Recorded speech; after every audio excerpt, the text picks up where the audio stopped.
ప్రియమైన మిత్రులారా, ఈరోజు మనం ఆధ్యాత్మిక స్థాయిలో మనం చేయాల్సిన కృషి గురించి మాట్లాడుకుందాం. అదేమిటంటే మన 6 శత్రువులైన అరిషడ్ వర్గాలపై కామం, క్రోధం, లోభం, మోహం, మదం, మాత్సర్యం ఎలా విజయం సాధించాలో తెలుసుకుందాం. ఈ 6 మనలో ఎప్పుడూ ఏదో ఒక రూపంలో చురుకుగా ఉంటారు. మన వ్యక్తిత్వ లోపాలకు మూల కారణం కూడా ఈ శత్రువులే. కాబట్టి ఈ లోపాలను తొలగించుకోవడానికి మనం అరిషడ్ వర్గాలపై నియంత్రణ సాధించడం చాలా ముఖ్యం. 1.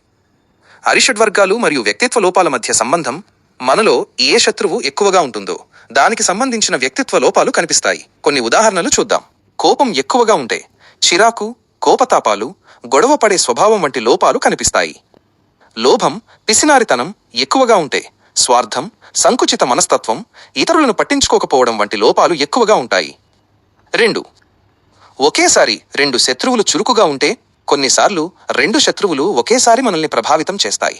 ఉదాహరణకు, కోపం ఎక్కువగా ఉన్న వ్యక్తిలో కోపం, మదం, అహంకారం లేదా కోపం, మాత్సర్యం, అసూయ వంటి కలయికలు కనిపిస్తాయి.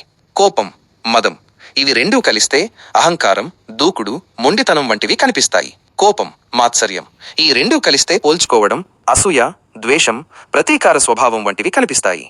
3. ఒక శత్రువు చురుకైనప్పుడు మిగతావి కూడా మేల్కొంటాయి.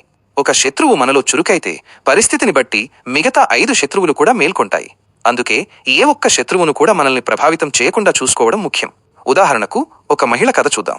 ఆమెకు బంగారు ఆభరణాలపై మోహం, అటాచ్మెంట్ ఎక్కువగా ఉండేది. ఒకసారి పక్కింటి మహిళ బంగారు గొలుసు వేసుకోవడం చూసి తనకు కూడా కావాలని లోభంతో ఆశపడింది.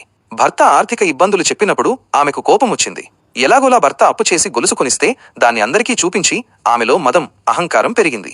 కొన్ని రోజుల తర్వాత ఆమె పక్కింటి మహిళ చేతికి బంగారు గాజులు చూసి అవి కూడా కావాలని లోభంతో కోరుకుంది. కాని భర్త కొనలేకపోవడంతో ఆమెకు ఆ మహిళపై మాత్సర్యం, అసూయ కలిగింది. చూసారా? కేవలం మోహమనే ఒక్క లోపం వల్ల ఎలా మిగతా శత్రువులు కూడా ఒకదాని తర్వాత ఒకటి చురుకయ్యాయో. అందుకే ఈ శత్రువుల నుండి మనల్ని మనం రక్షించుకోవడం చాలా ముఖ్యం.